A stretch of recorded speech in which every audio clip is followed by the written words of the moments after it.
दोस्तों आज हम जो टॉपिक डिस्कस करने वाले हैं वो हमारी ज़िंदगी से जुड़ा हुआ है। जो गलतियां हमने करी हैं उसको ना दोहराएं, इसलिए ये टॉपिक हमने लेके आए हैं बैंक साथी में। तो आज का टॉपिक है फाइनेंशियल प्लानिंग एंड कोविड-19 कि आखिर कोविड-19 की वजह से हमें फाइनेंशियली क्या फ़र्क पड़ा था हमारे जीवन में और आगे के लिए हमारे क्या विचार है, हमारी क्या प्रिपरेशंस है। तो आइए देखते हैं कि हमने क्या किया था और हमको क्या करना चाहिए।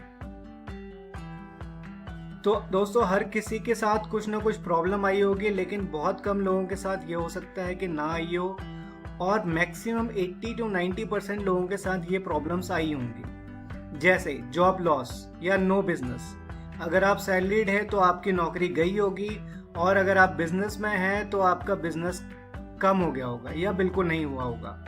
आपकी सैलरी कट हुई होगी या लेस इनकम होगी, यानी कि अगर आप जॉब लॉस नहीं हुआ, सैलरीड थे, तो हो सकता है कि आपकी सैलरी थोड़ा सा कम मिली हो आपको। और अगर आप बिजनेसमैन हैं, आपका बिजनेस खत्म नहीं हुआ लेकिन हो सकता है कि आपकी इनकम थोड़ी सी कम हो गई हो। आपके पास एग्जिस्टिंग ईएमआईज होंगी और एग्जिस्टिंग लोन्स होंगे।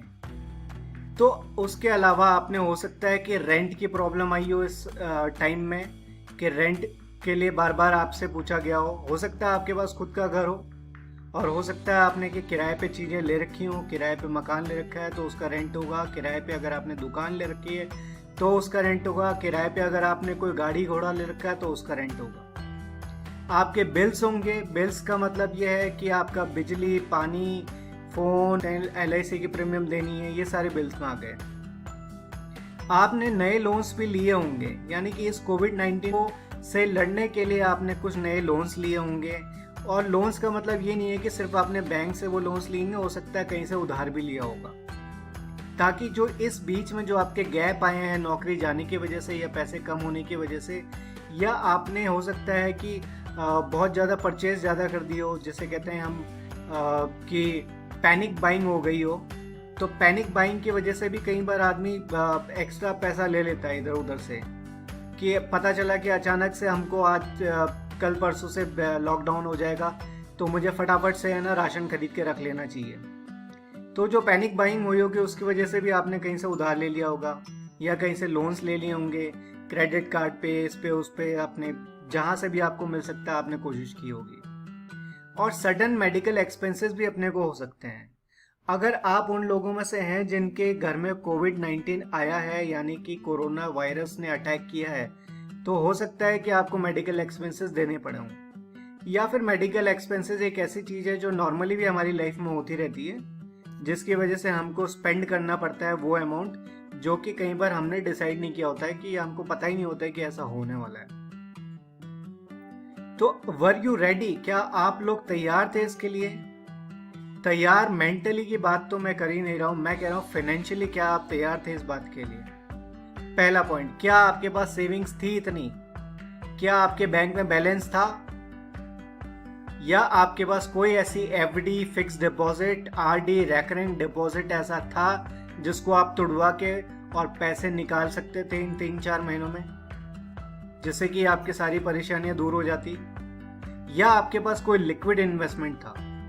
लिक्विड इन्वेस्टमेंट वो है दोस्तों कि जिसमें हमने ऐसी जगह इन्वेस्ट किया है कि जहां से हम बहुत जल्दी उस पैसे को निकाल सकते हैं। FD, RD को भी आप एक तरीके से लिक्विड इन्वेस्टमेंट कह सकते हो, लेकिन मैं इनको ज़्यादा सेविंग्स मानता हूँ, क्योंकि इसमें rate of interest, return of investment आने वाला है वो बहुत कम होता है। तो क्या ऐसा आपने इन्वेस्टमेंट प्रोडक्ट्स में इन्वेस्ट किया था जहाँ से कि जो लिक्विड होते और फटाफट आपको पैसा मिल गया हो रातों रात, 1-2 घंटों में? तीसरी चीज, क्या आपके पास कोई ऐसे लिक्विड एसेट है या कोई ऐसे लिक्विड एसेट थी जिसको आप फटाफट, जहां से आप पैसा निकाल सकते हैं? लिक्विड एसेट का मतलब ये है कि जिसके अगेंस्ट कभी भी आप कैश में उसको कन्वर्ट कर सकते हैं। तो क्या आपके पास ऐसी कोई लिक्विड एसेट थी जिसको आप कैश में कभी भी कन्वर्ट कर सकते हैं? फॉर एग्जाम्पल, क्या आपके पास ऐसा गोल्ड है, आपके पास क्या सोना है जिसको आप कभी भी गिरवी रख के पैसा ले सकते हैं? चौथा पॉइंट, क्या आपने हेल्थ इंश्योरेंस ले रखा है? दोस्तों हेल्थ इंश्योरेंस बहुत एक इम्पॉर्टेंट चीज़ है जिसे हम बहुत ज़्यादा मिस करते हैं, क्योंकि हेल्थ इंश्योरेंस हमको खरीदते समय ऐसा लगता है कि एक एक्स्ट्रा बर्डन है, एक एक्स्ट्रा खर्चा है। और वही जब हम बाइक इंश्योरेंस ले रहे होते हैं तो हमको लगता है कि ये कंपलसरी है क्योंकि गवर्नमेंट इस पे चालान लगा देंगे, तो इसलिए हम बाइक इंश्योरेंस ले लेते हैं। लेकिन हेल्थ इंश्योरेंस लेने के लिए हमको कोई पूछता भी है और कोई प्लान भी बताता है तो हम बिल्कुल मना कर देते हैं उसको। तो क्या आपने हेल्थ इंश्योरेंस लिया था? अगर आपके बीच में इस पीरियड में कहीं मेडिकल इमरजेंसी आई तो क्या आप उन लोगों में शामिल हो जिनके पास हेल्थ इंश्योरेंस था और उन्होंने उस खर्चे को इससे निपटा लिया? 5वां पॉइंट है दोस्तों, कंटिजेंसीज फॉर इमरजेंसी। क्या आपने इमरजेंसी के लिए ऐसे कुछ फंड या कुछ ऐसा पैसा या कुछ ऐसी कंटिजेंसीज रिजर्व्स रखे हुए हैं कि जो आपकी इमरजेंसी में काम आए? ऐसी महामारी बोलें या कभी बाढ़ आ जाती है या फिर कोई नेचुरल कैलेमिटी हो जाती है या कुछ भी इमरजेंसी होती है, तो क्या उसके लिए आपने कुछ ऐसा पैसा स्पेयर में रखा हुआ है जो कि आपके काम में आए? या पैसा नहीं तो आपके पास क्या ऐसा कोई प्लान है जो आपके कंटिजेंसीज में काम आता है? ये सोचने के पॉइंट है। इन 5 पॉइंट पे आप बहुत ज़्यादा विचार कीजिएगा। अब मैं आगे बढ़ता हूँ। क्या आपके पास कोई फाइनेंशियल एडवाइजर है? क्या आप किसी से कंसल्ट करते हैं? या आप हो सकता है कि आप खुद ही फाइनेंशियल एडवाइजर हों। तो क्या आपने इन सारी चीज़ों के लिए प्लानिंग करी थी? और क्या इन कोविड-19 की वजह से जो 3-4 महीने में हमने इतना लॉस देखा है या आपके साथ प्रॉब्लम्स आई हैं, उसको आप वाइजली उसको मैनेज कर पाए और उसके साथ आप फाइट कर पाए? तो व्हाट नेक्स्ट? तो दोस्तों अगला सोचने का विचार है कि व्हाट नेक्स्ट, आगे करना क्या चाहिए। सबसे पहली बात, आपको जो आगे करने की चीज़ है, कुछ ना कुछ अपनी सेविंग्स रखना बहुत ज़रूरी है। चाहे छोटा छोटा अमाउंट हो, 500 रुपया हो, 100 रुपया हो, बहुत छोटी सी अमाउंट है, 100, 50 रुपया, 20 रुपया। मैं कहता हूँ कि एक हैबिट डाल लीजिए, रोज के 10, 20 रुपये, 50 रुपये अपने किसी गुल्लक में डालना शुरू कर दीजिए।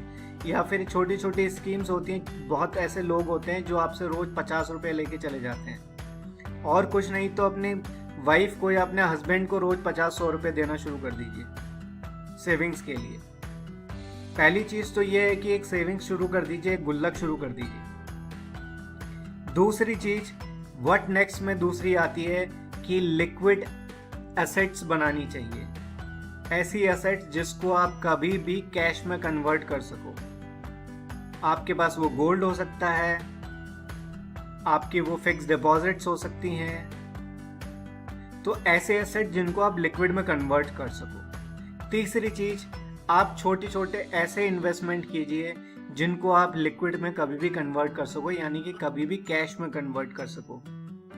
चौथी चीज, कंटिजेंसीज। इमरजेंसी के लिए आपको कंटिजेंसीज देखनी पड़ेंगी और उसके लिए कुछ अमाउंट रखना पड़ेगा।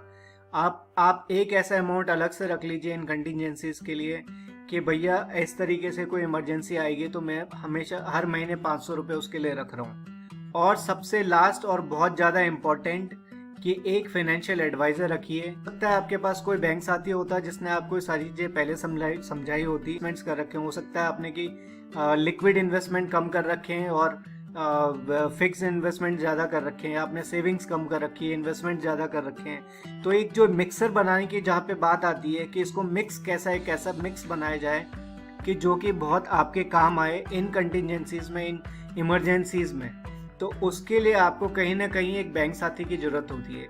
एक ऐसा साथी जो आपके बैंक से रिलेटेड सारी चीज़ों के लिए आपको सपोर्ट करे, आपको एडवाइस करे, चाहे आपका छोटा अमाउंट है चाहे आपका बड़ा अमाउंट है।